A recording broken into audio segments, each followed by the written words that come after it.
only you'd let me. I could make you care, you'd never forget me.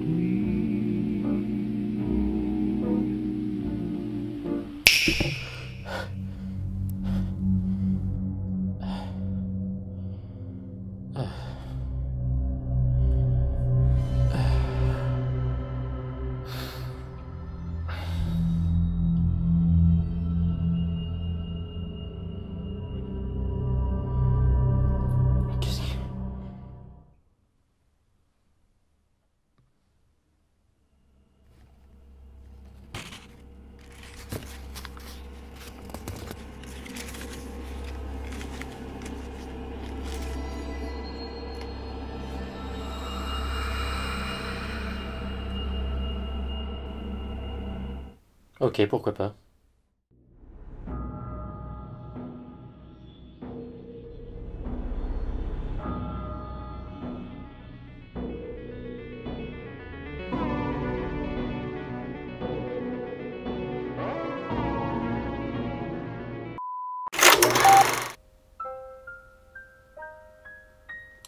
Bonjour, et bienvenue dans Vadé Rétro.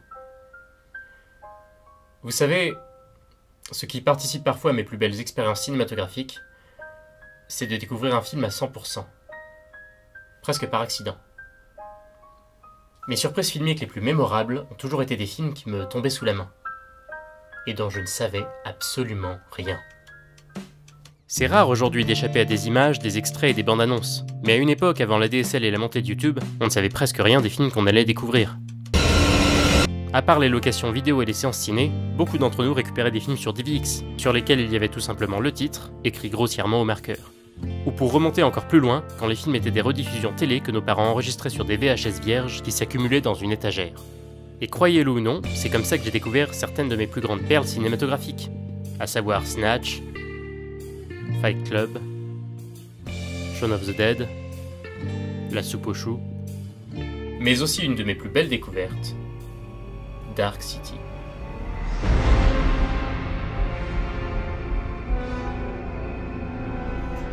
Dark City est un film australo-américain sorti le 27 février 1998 aux États-Unis, le 27 mai en France et le 6 août en Australie, réalisé par Alex Proyas.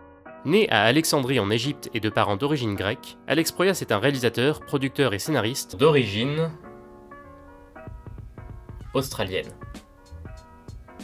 Bravo.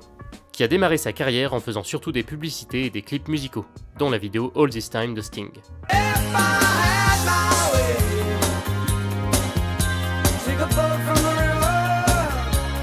Il réalise son premier long métrage en 1989, Spirits of the Air, Gremlins of the Clouds, un film post-apocalyptique onirique et délicieusement paré,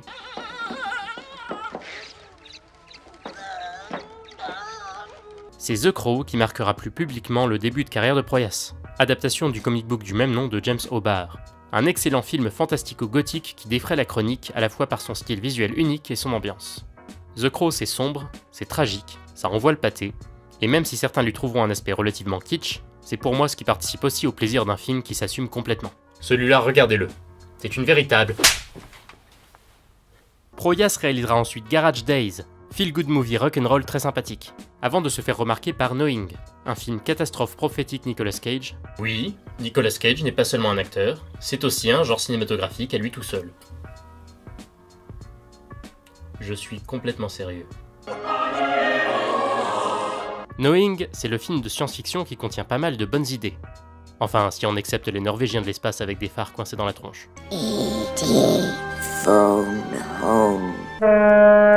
Mais qui propose une approche à la fois scientifique et religieuse de l'apocalypse, ce qui vaut le coup d'œil. Il est également le réalisateur de iRobot, film inspiré de la collection de livres des cycles du robot par Isaac Asimov, un des grands écrivains pionniers de la littérature de science-fiction, et selon moi c'est aussi un des derniers vrais bons films avec Will Smith. À part Men in Black 3. Ça c'était cool. Bref, Alex Proyas, c'est typiquement le cinéaste qui se repose sur son amour de l'art et son envie de raconter des histoires à sa manière. Il ne cherche pas à plaire, mais à faire avant tout ce qui lui parle, et c'est ce qui rend son travail unique, qu'on aime ou qu'on déteste. Je pense que c'est un artiste humble et passionné qui a plein d'idées à partager, et je vous invite à découvrir ses films. J'en profite aussi pour vous suggérer la chaîne YouTube personnelle du réalisateur, Mystery Clock Cinema, où il expose sa vision du monde, de l'art, du cinéma, et ses premiers courts-métrages. Ah. Et il a aussi réalisé Gods of Egypt.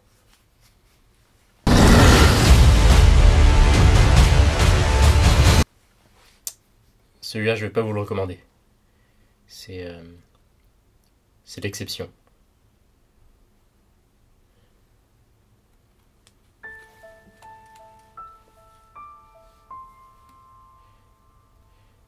Pardon, Alex.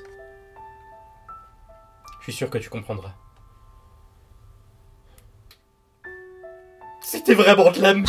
A noter que Dark City a failli avoir le titre Dark Empire ou Dark World, des titres suggérés par Warner Bros au réalisateur pour éviter la confusion avec Mad City de Costa Gavras, sorti quelques mois plus tôt. Film que je vous recommande d'ailleurs à 200%, car c'est un véritable film. Alors, je vais vous parler de la Director's Cut, car la version cinéma contient en ouverture du film une introduction qui dévoile une grande partie des secrets du scénario. La raison est que les producteurs avaient trop peur que les spectateurs se sentent perdus dans la complexité du film, et ont donc demandé à rajouter cette introduction. Et en plus, c'est vraiment une intro bâtarde qui te spoile la moitié du film. C'est comme si on avait commencé La planète des singes, comme ça. Je ne le sais pas encore, mais cette planète, c'est la Terre. Et à ma grande surprise, elle est envahie de singes adeptes de simili-cuir et coiffés comme des amiches. Alors oui, le film est complexe, mais étrangement on ne s'y perd pas. Enfin si, on s'y perd, et c'est justement ça qui est fun.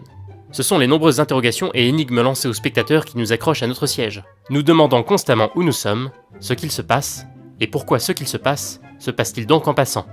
Vous suivez? Non? Eh ben justement, c'est ça qui est cool. A noter que les décors des toits ont été réutilisés dans Matrix, qui est non seulement sorti un an après Dark City, mais qui contient également des similarités visuelles et scénaristiques. Et oui, non seulement les deux films partagent plusieurs thématiques, mais ils ont aussi tous deux un fétiche pour les manteaux cuir latex. Bande de pervers. Ah! Le film s'ouvre sur notre protagoniste, joué par Rufus Sewell, acteur pas très connu mais franchement très cool. Il pète la classe dans The Man in the High Castle. C'est mon nazi préféré de la série. Non, attends! Donc, notre héros se réveille dans la baignoire d'une chambre d'hôtel. Paniqué, désorienté, il ne se souvient de rien, pas même de son identité. Mais il découvre aussi qu'il n'est pas seul. Et je m'arrête là une seconde. Alors, je préfère vous prévenir, Dark City c'est le genre de film qui se découvre de A à Z. Ça va être difficile pour moi d'en parler sans être au bord du spoil. Donc voilà, je vous laisse vous décider. En attendant, je vous mets 10 secondes de vidéo de moi en train de débattre avec une marionnette. Alors, Mortimer, que penses-tu du communisme? Eh bien, d'un point de vue strictement matériel, tout système a ses avantages. Mais, d'un point de vue plus humaniste... Hitler avait raison. Donc, John Murdoch, car c'est son nom, découvre qu'il n'est pas seul. Car dans cette chambre, il y a également un poisson rouge. Je vous avais prévenu, cette œuvre cache des tonnes de surprises. Comme quoi, ça valait la peine de voir le film avant, non? Allez, au revoir. Non, je déconne. Donc, il sauve le poisson rouge, s'habille et fouille l'appartement, d'indice en indice. Il reçoit un coup de fil d'un mystérieux docteur, le prévenant que des gens sont à sa poursuite et qu'il a besoin d'aide. Histoire de relativiser, il découvre le cadavre d'une femme gisant près de son lit. Il s'enfuit alors dans les rues de la ville et... Attends. Mais c'est une chambre d'hôtel? Qu'est-ce qu'un poisson rouge fout dans un hôtel? Genre, ça va avec la chambre? Murdoch s'étant enfui, on découvre... Et c'est censé être quoi ce poisson rouge? De la déco? Il y a un bocal dans chaque chambre ou c'est juste celle-là? C'est pas la mort à entretenir? Parce que, attends, si tu comptes un immeuble de 25 à 50 chambres avec un bocal dans chaque chambre et que tu comptes... Murdoch s'étant enfui, on retourne sur le lieu du crime, visité par une clique d'étranges hommes pâles habillés en noir, et mené par Mr. Hand, joué par Richard O'Brien, qui a été repéré par Proyas dans The Rocky Horror Picture Show, et dont le rôle du bossu Riff Raff est une inspiration directe du personnage. En parallèle, nous découvrons un inspecteur de police, Frank Bumstead, interprété par William Hurt, superstar que je vous conseille dans le superrissime Smoke de Wayne Wang, mais aussi dans Altered States de Ken Russell, pour ceux qui aiment les films de science-fiction cronenbergien qui vous retournent le cerveau. Moi j'aime bien. Bumstead reprend l'enquête d'un ancien collègue étant devenu fou, sur l'affaire d'un tueur en série tuant et mutilant des prostituées. Il arrive sur la scène du crime d'une nouvelle victime, la chambre d'hôtel de John Murdoch, qui devient bien évidemment le suspect numéro 1. What kind of killer do you think stops to save a dying fish?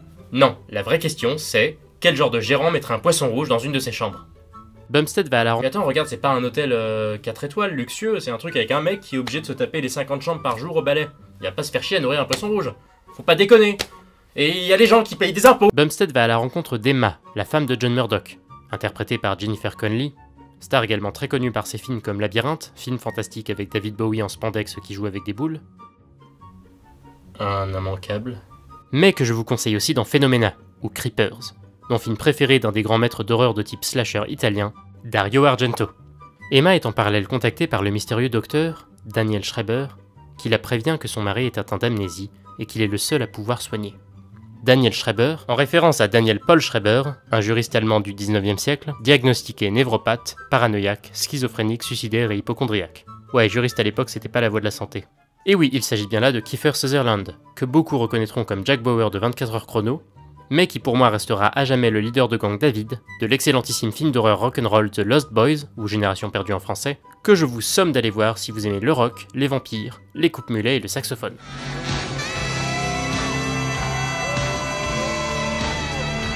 Bref, tous ces personnages se croisent, se fuient et se poursuivent dans les dédales d'une ville qui se retrouve constamment altérée par le temps et l'espace.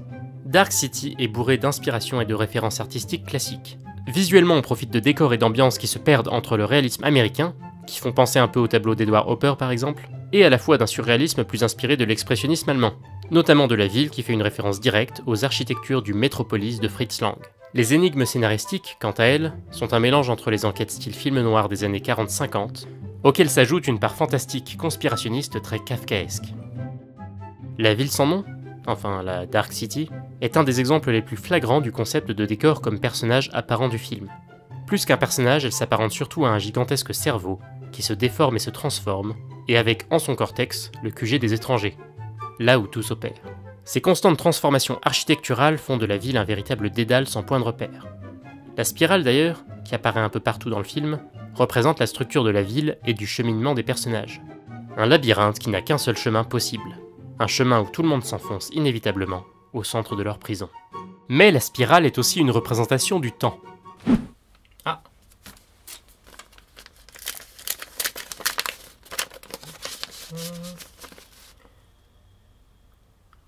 Ah, excusez-moi, on me prévient que ça fait trop longtemps que je n'ai pas fait de parenthèse chiante.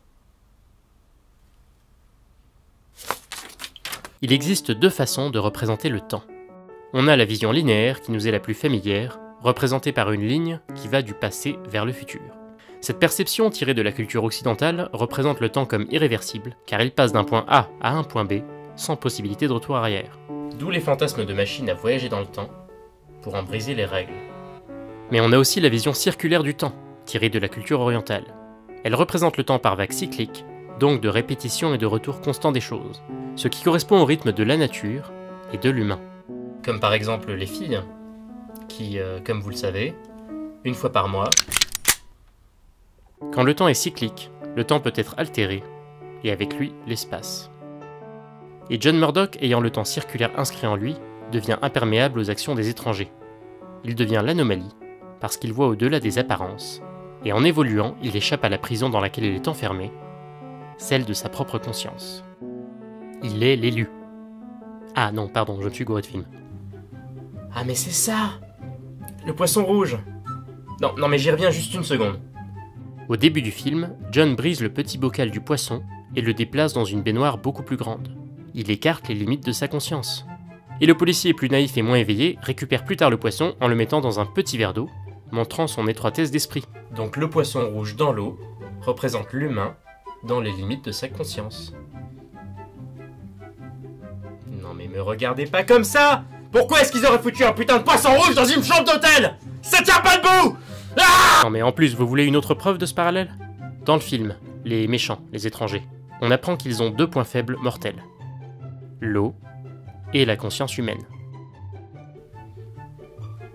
Les étrangers quant à eux sont inspirés d'un rêve de Proyas lui-même, sur d'étranges humanoïdes qui changent la réalité quand on dort. Et même si dans le film leur ultime but est de comprendre comment fonctionne l'âme humaine, je les ai toujours vus comme une représentation de l'angoisse de création artistique, et plus particulièrement l'angoisse de la création scénaristique cinématographique. Celle qui pousse le scénariste à modifier à tort et à travers son histoire, ses personnages, leurs origines et l'univers dans lequel ils évoluent, pour trouver la bonne essence à son scénario. Et le flic fou, qui est en réalité la première anomalie, le premier personnage à faire face à la réalité cachée de la ville avant Murdoch, est non seulement une belle représentation de l'allégorie de la caverne de Platon, mais évoque aussi l'artiste en pleine perdition. Parce que je vous assure que ça... c'est moi quand j'écris un épisode. L'erreur des étrangers, c'est justement de rechercher la réponse à la question de l'âme dans le matérialisme et la mémoire humaine, car c'est en apparence ce qui nous rattache à notre identité. Mais Dark City révèle qu'il ne s'agit pas forcément que de ça. D'ailleurs, vous savez ce qui nous rappelle que la mémoire ne fait pas que l'identité ? Dans l'épisode 9 de la saison 19 des Simpsons, Homer se réveille amnésique. Sa mémoire revenant bribe par bribe, il découvre peu à peu des indices disséminés un peu partout, qui laissent à penser qu'il a commis un acte grave, re-questionnant son identité et ses limites. Papa, je me rappelle plus ce que j'ai fait hier soir, t'en as une idée ? T'es venu me voir pour que je t'aide à te souvenir? C'est comme demander à ton cheval de déclarer tes impôts, ce que j'ai fait en 1998. Bon, alors je me rallonge sur la profondeur et la mystique du film. Mais même pour ceux que ça intéresse pas, je vous conseille le film quand même. Il ne faut pas oublier que c'est aussi un film avec des combats en plein air, des monstres belliqueux, de la romance, des retournements de situation à tout va, et des soirées diapo chez Papy. Dark City c'est fun, c'est prenant, et c'est fait avec beaucoup de passion. Ça touchera un public très large, et j'espère que ça vous plaira autant que ça m'a plu. Bonne soirée, et bonne séance. Non, je suis désolé, rétablir la peine de mort pour les handicapés, c'est un peu excessif. Non mais de toute façon, il n'y a qu'une seule vérité en politique.